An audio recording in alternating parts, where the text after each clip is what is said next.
I'm back again. Hi there, Cancer. It's Dadhichi here. What a couple of months, eh?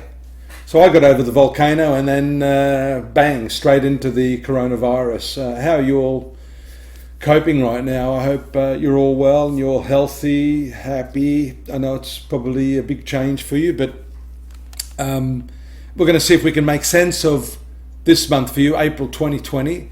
With your horoscope. Let's get the ball rolling here with the chart. Here the ascending node, the karma point, and your ruler, the moon, start the month off right in a very powerful conjunction here. So you are thinking about your destiny right now, what it is you're meant to do. And of course, with this opposition straight off the bat around the 2nd and the 3rd, Jupiter, Pluto, Saturn and Mars opposition from the moon, a brightening moon, still means you're dealing with relationships. There can be some power struggles there. And of course, when we're in close proximity to the ones we love, right? They're the ones we're most likely to take our frustrations out on, especially there on the 3rd when the moon moves into that really sticky sort of opposition to this combination. Now you'll notice another thing here about Saturn. Saturn is the planet of marriage and relationships as well as shared resources. It co-rules your 8th house along with Uranus. So you may expect some sorts of conflicts and clashes, or at least differences of opinion, frustrations at the way your partner, business partner or marital partner may be handling the finances. We see the full moon there on the 8th. A nicer place for the moon. It gets a good directional strength for you, so that's nice. I would say that you can expect some better results there, notwithstanding this Pluto moon square around the 8th and the 9th. So the full moon should generally be good, but we can see that the obsessive nature of Pluto, and then it's additionally amplified by this conjunction with Jupiter, can make things a little testy for you. 5th house here on the 9th and the 10th is your creativity. We see also Venus moving to your 12th house a little earlier in the month. I missed that one.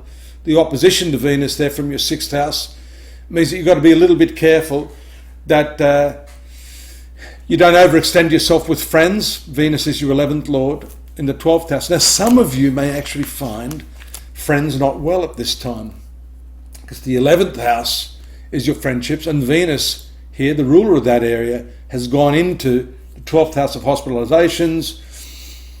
For you, more than some of the other signs, there may be a greater distancing than for the other signs.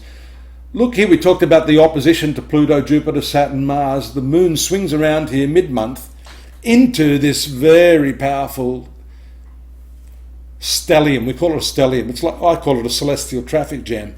But that's when you may have to revisit some of those earlier frustrations I talked about in the month, in the earlier part of the month. Due to that, you're going to have to use a great deal of creativity to get through this. You may be a little annoyed. There could be some problems associated with your intimacy at this time. Maybe you've got so much on your mind, or your partner has so much on their mind, you just can't quite get that side of your relationship together. Rest assured that as the moon transits out of that place around the 18th and then the 19th, you've got a renewed idealism as shown by this conjunction to to Neptune in your 9th house of higher learning, education and spirituality too. 12th house of spirituality. Let's wait here for that sextile when the moon enters into this area in your career sector, bringing with it that inspirational energy to your career sector.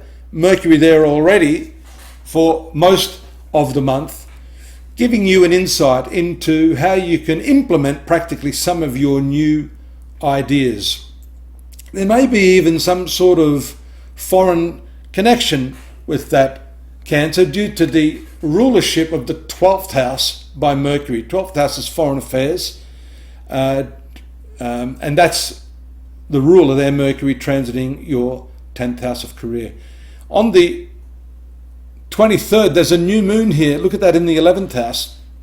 Some new information or some new state of affairs with your social life or networks generally can take place. You're approaching this in a very, very different way now. And of course, the Uranus-Sun combination can excite things. It can put you on edge. It can introduce you to very interesting people with a different angle on things. And I think that's going to be a welcome sort of opportunity for you to do things a little bit differently. There's the moon touching Venus again. Earlier we talked about the connection with foreign places, foreign things, unusual concepts. And when the moon transits this area around the 25th, 26th, I don't have my glasses on today because I'm getting too much reflection. The month sort of finishes off on a similar note, bringing you back to yourself. You've got that new moon in the 11th house, which is not just friends. It actually has to do with your inner desires, what it is that you cherish. Coming back around here into your sun sign, the month starts off with that combination and then ends with that. So I think a lot of this has to do with aspirations for yourself, who you are, an identity issue, which I think is an important thing to focus on, especially if you've got a bit more time to do so. Come and join me at astrology.com.au, the new look, astrology.com.au. I've just finally revamped it. It's a lot better. We had a lot of trouble over the last couple of years. I don't want to look backwards. We have a new weekly horoscope for you too, so you can use that as an adjunct there in our weekly section. Just have a look at the menu system.